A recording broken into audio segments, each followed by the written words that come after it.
Baku में आलमी माहौलियाती तब्दीली कॉन्फ्रेंस का आगाज़। दुनिया भर के माहिरीन, मुल्कों के नुमाइंदे, फलाही तंजीमें, सियासतदान, अक़वाम मुत्तहिदा के इदारे, कारोबारी अफराद और माहौलियाती स्टेक होल्डर्स बाकू में आलमी माहौलियाती तब्दीली कॉन्फ्रेंस के लिए जमा हो चुके हैं। कोप 29 की इफ्तिताही तकरीब का आगाज़ कोप 28 के सदर की तकरीर से हुआ।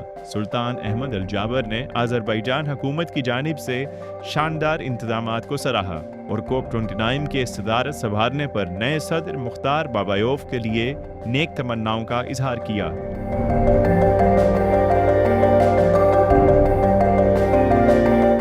सुल्तान अहमद अल जाबर ने अपनी तकरीर में कहा कि तेज़ी से होने वाली आलमी माहौलियाती तब्दीलियों से निपटने के लिए हमें मुत्तहिद होना पड़ेगा, हमें अमन कायम करना पड़ेगा और बड़े पैमाने पर इक़दामात करने होंगे। कोप 29 के सदर मुख्तार बाबायोफ ने आलमी माहौलियाती तब्दीलियों से निपटने के लिए इजहार ख्याल करते हुए कहा कि ये हमारे अज़्म का इम्तिहान होगा कि हम इस कसीरुल जहती माहौलियाती निज़ाम के साथ कितने वफादार हैं, हम अपने अहदाफ को कैसे हासिल करते हैं।